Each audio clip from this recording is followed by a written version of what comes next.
You know, I really love the way of Montreal names things with these cool little historical, mythological references and stuff. So for this video only, this channel will be renamed Athenian Acetate Revolution Criticisms.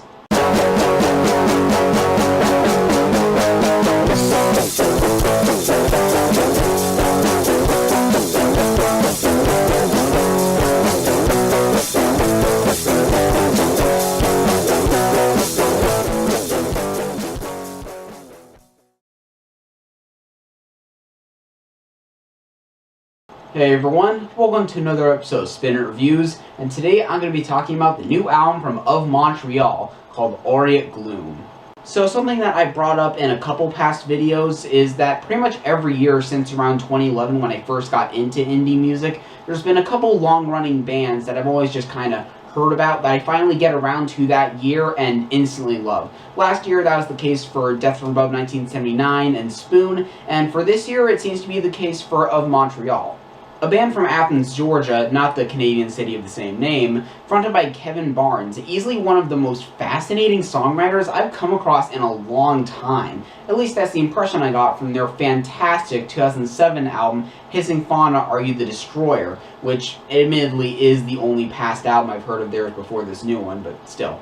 In a nutshell, as far as indie rock goes, it's an incredibly unique record, delving into a few different genres, not being afraid of getting really flamboyant in the vocal area to some great effect, and somehow finding a way of writing lyrics so blatantly uncatchy that they become catchy, if that makes any sense. Not to mention the very strange song titles that frankly make a mid-2000s emo band scratch their heads. For this new album, Aureate Gloom, I was immediately interested through the great lead single Bassem Sabry, with the sharp political commentary and the bouncy funk-flavored guitars that add a real sense of playfulness to the whole thing, plus making the line, "The mutinous tramp of cult vulture crucifixion is my conduit," work in your big sing-along chorus takes some serious songwriting talent.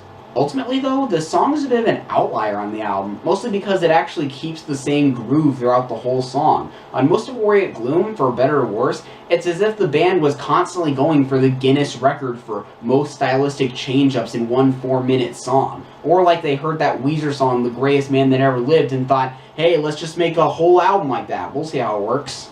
Monolithic Egress is probably where this applies the most. Just this onslaught of one fuzzy angular riff or driving power chord progression or atmospheric cooldown after another, and altogether it makes for a pretty fun song. Last Rites of the Jane Hotel is also a very multifaceted song. There's some great guitar interplay in the verses, these pretty multi-layered vocals in the chorus, and the sort of pseudo-poppy alt-rock side in the rest of it that to me recalls some of the best moments off the last Stephen Malkmus and the Jicks album. Estacadus goes for a combination of dirty stoner rock and like a Sgt. Pepper outtake to some pretty good results. And my personal favorite, Empyrean Abattoir, is driven by this simple hooky bass line in the verses, this epic psychedelic rock chorus, and a bridge that sounds like it came straight out of an early 2000s garage rock record. Plus it definitely has some of the more bizarre lyrical imagery here, like rapping at my door with your body as a sacrament, your mind a killing floor, and masturbating your father's pain. Yikes. And speaking of psychedelia, Aluminum Crown is definitely where this influence shines through the most. Most of the song being this thick, ethereal layer of haze, of guitars and keyboards blended and swirling around together, kind of like being in a really foggy area on a bad acid trip. Not that I know what that's like. Moving on. That all being said, the overall mission of this album to be as unpredictable as possible can, for me anyway, be a bit of a double-edged sword. I mean, sure, it helps the album altogether stand out more and helps songs not fall into a typical structure as much, but can also leave some ideas feeling a bit stranded. Even on some of my favorite tracks here, there are multiple moments where there might be a great riff or an engaging melody or a groove that I'm really getting into, but after most of the time less than a minute, this other less interesting idea cuts in and keeps that first idea from being as great as it could have been if it were a bit more fleshed out over the course of the song. Easily the worst example of this to me is on Chthonian Dirge for Uruk the Other, which starts great with its rough and nasty vocals and guitar tone with almost a punk edge to it that I really liked, but after just about 40 seconds, the song just kind of gives up.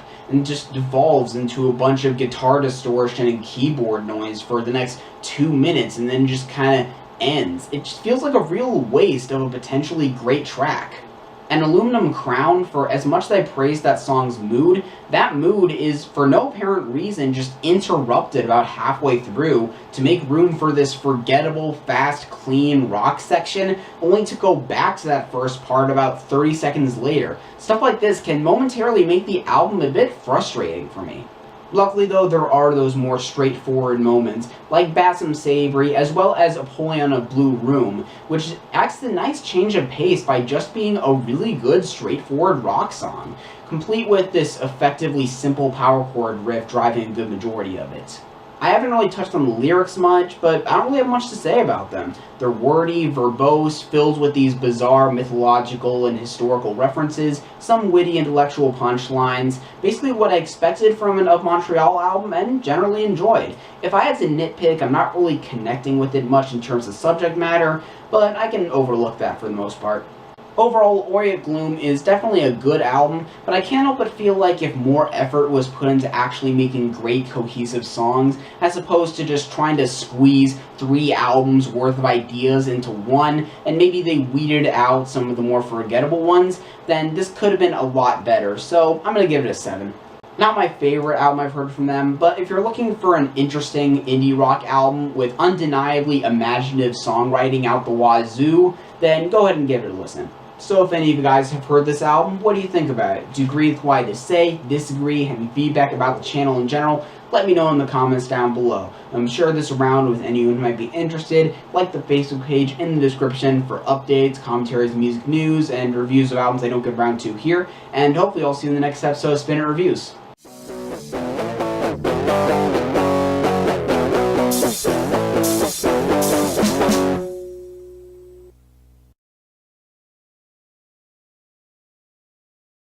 Meanwhile, mostly Estacodas, mostly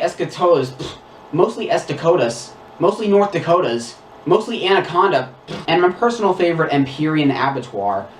Oh my god, I got that in one take. Maybe this blooper reel won't be as extensive as I thought. And my personal favorite, jinx myself. Speaking of psychedelia, the one time it's 2 words I actually know. Is on Chthonian, me is Chthonian. It still doesn't sound right. Who makes the first 2 letters of a word silent?